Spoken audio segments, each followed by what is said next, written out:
So, Gilas, Pilipinas versus New Zealand. So, yun na yun. No? Maganda yung shooting ng kalaban at saka nakukuha nila yung 50-50 balls. No, so, siyempre, pagka nakukuha nila yung 50-50 balls, out-rebounded tayo kasi walang problema doon. Most of yung rebounds is yung long rebounds. Ibig sabihin, yung rebound na pwedeng kunin ng gwardya, point guard hanggang small forward.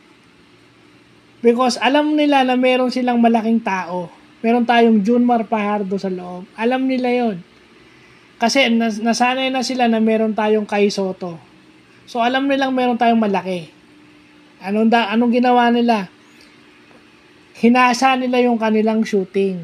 Kasi pag hinasa mo ang shooting mo, naninegate yung depensa ng big man kasi pumapasok yung tira mo. Ano ba depensa ng malaki kung tumitira kayo ng 3 points?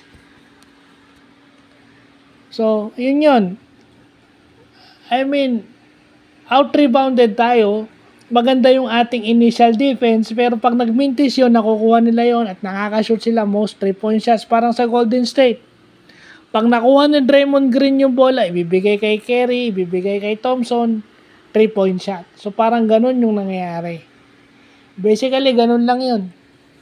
At yung ang tumitira ng malaki doon, dinodraw nila si Junmar. Di ba?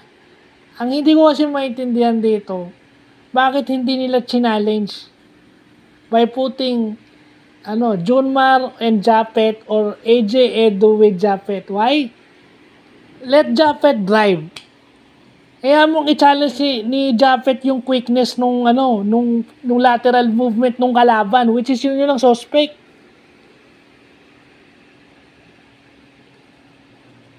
Kasi pagdating sa pick and roll, china-challenge sila si Junmar so kailangan kumounter ka. Ha? Alternate yung pag si Edo tsaka si Japet pwede magpalit para yung mabilis ang paanon. Bakit second half mo lang ginamit si Japet?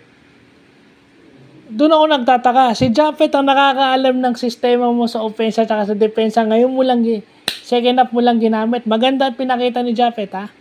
Fairness. Brownlee na naman leading scorer, nadedepensahan siya. Kaya si Brownlee, kahit siya yung leading scorer, hindi naman siya makapuntos kasi nasa kanya yung depensa. Pumapalag naman. Ang problema nga, depensa. Depensa tsaka rebound.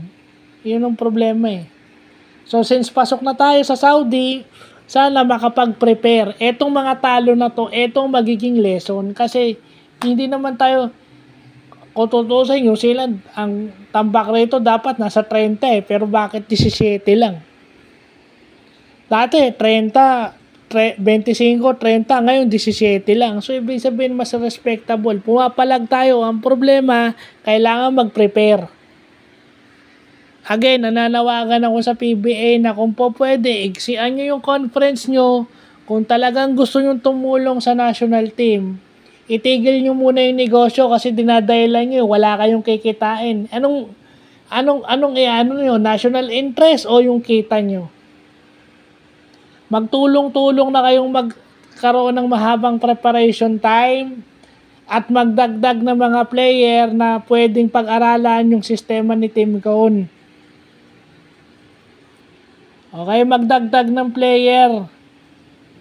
Si KQ, pwede yung gamitin. Bakit hindi ginamit? Si Mason Amos, na baka sa shooting, makatulong. I mean, di ba? Yun lang ang akin. No, yung mga player na hinayang na kaya nga nung nagulat ako sa third quarter ngayon pinasok si Japet, anak ng teteng. So, yun lang po.